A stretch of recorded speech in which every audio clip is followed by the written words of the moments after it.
Welcome to the newest episode of Beyond the Fame with Jason Fraley. I'm your host, Jason Fraley, picking the brains of the top filmmakers, musicians, and artists of our time.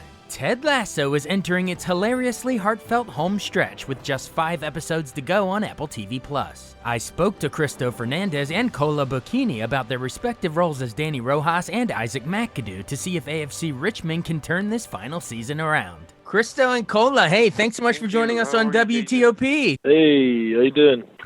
Thank you. Well, they said it was Jason, but this is actually Trent Krim of The Independent. We fooled you. No, I'm just kidding. Well, I'm sure you wouldn't want to be interviewed by Trent. This week's episode saw you guys practicing total football with strings tied to your you-know-whats. Have you recovered? Are you still in pain? well, because we go method, our situations down there. Yeah, we're full method on that one. Yeah, full method actors. They were like, no, you can just type. No, it was like, no. No, we will recover. I'm glad you recovered. But in all seriousness, Isaac, you're the team captain, so you can take this one. Do you think the total football strategy is going to help the team going forward? Because, AFC Richmond's been struggling this season. But do you think that sort of that team concept with flowing around Jamie, through Jamie, not to Jamie, do you think that's going to work going forward? Something needs to change, because whatever's been happening isn't working. And we can't afford to lose any more games, so we need to shake it up a little bit. And total football is a modern concept that is, obviously, birthed by Johan Cruyff, and Pep Guardiola's Man City, execute it with pinpoint precision. But I believe that Richmond has the talent. If you've got the talent, but it just ain't gelling. After Zava and all that episodes, something needs to happen, and Jamie's the one to step up. So hopefully it works. Absolutely, yeah. And Coach Ted got inspired by some Chicago Bulls triangle offense. I love that. Well, you mentioned Zava. Let me ask Danny Rojas this next one, because Danny, you sort of idolized Zava more than anyone else on the team, and really took it hard when he left. Why did you admire him so much? Did he sort of remind you of when you first joined the team? You were sort of this all-inspiring outsider that everyone admired. Is that why you idolize Zava so much? Well, I think just like Danny has, like I think we all have idols when we grow up. When we start in any career or anything we do, we all have idols.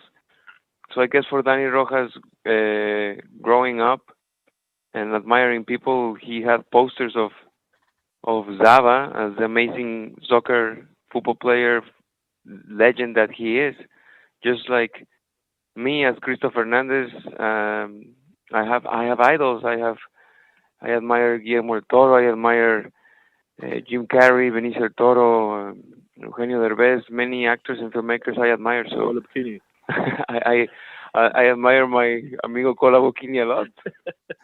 So yeah. So did you say your idols, your real life Zavas are Guillermo del Toro and Jim Carrey and Benicio del Toro? Is that what you said? Really good idols, by the way. Yeah. All right, what's your favorite Jim Carrey movie? People I really admire their work.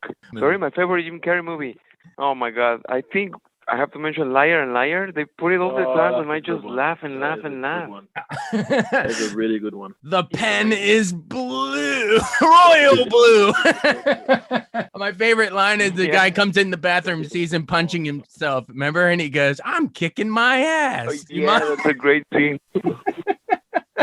All right. Yeah, that scene is so good. Oh, yeah. Well, bringing it back to Ted Lasso. Cristo, we love that your character, Danny Rojas, is so enthusiastic, football is life. Is it true that that you don't drink coffee because your mom said you were born caffeinated? Is it fun being so, enthusiastic, playing someone that's so optimistic all the time? Well, Danny might not drink coffee, but Cristo does. I need my coffee in the mornings. Especially, we have good coffee in Mexico, so I need it. No, but it's fun. I'm just happy as a Mexican and as a Latino to be able to play someone with this energy and positive vibes that actually genuinely think represents my culture and where I come from, and put it out there in such a great platform like this means a lot to Yeah, me. to not be a stereotypical character is on such a major platform Yeah, is a breath of fresh air. exactly. Oh, absolutely, absolutely. And Kola, let's toss this next one to you as Isaac McAdoo. Your character's had an interesting sort of arc throughout all the seasons. I know in the beginning you were sort of, palling around with Jamie Tart, bullying Nate, and Roy Kent sort of helped you stop doing that. And then he taught you sort of how to have fun later on. And then you became team captain after Roy retired and Jamie left the team and all that stuff. So has it been interesting sort of crafting an arc for him where, to get a three-dimensional character out of it could just be a side character, but we've actually watched him grow. Do you appreciate the writing on even, your supporting characters? They all have arcs. Do you appreciate that? Good things in life are not easily achieved. Wherever the character started off, is not where he's going to end. Isaac had he had all the tools, but didn't have any of the blueprint. So Roy gave him that, and basically, his journey.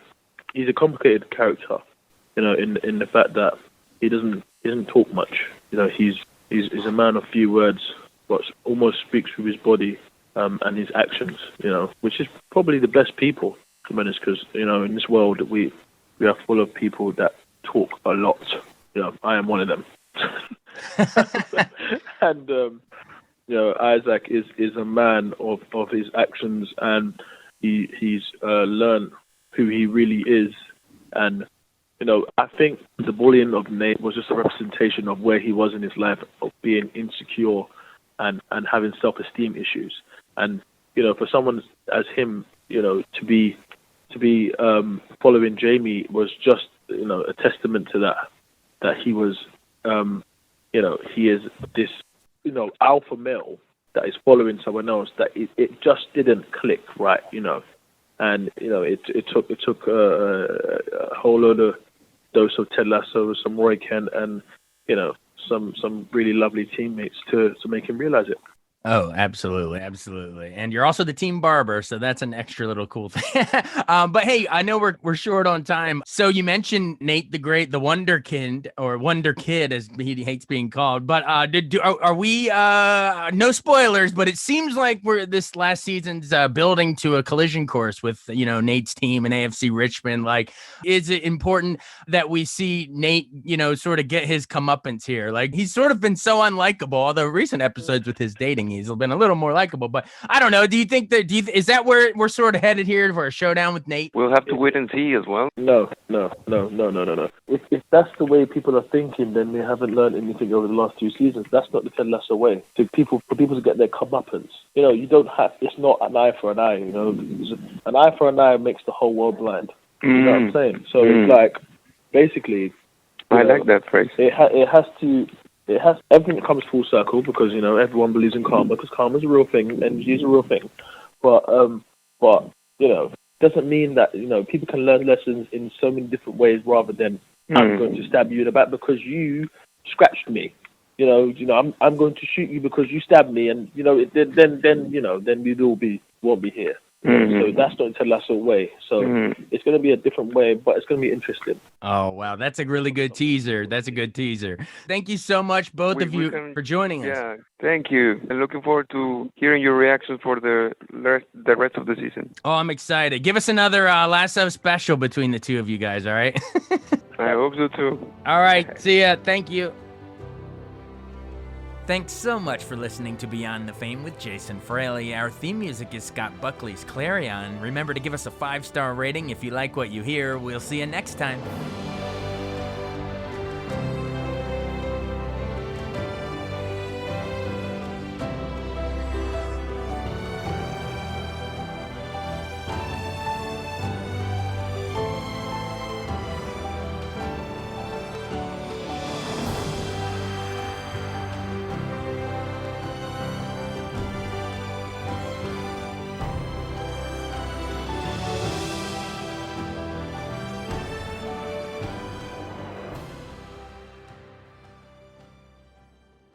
I wanted to take a second to tell you about an app I really enjoy. Living in the DC area is great, and Podcast DC gathers all of the local shows that I like all in one local app. Health, sports, local news, politics, and so much more. Podcast DC is the new local app with hundreds of DC area podcasts to choose from. I can earn exciting rewards just for listening and share the podcasts I love instantly. Available in the App Store or in Google Play, listen local with Podcast DC.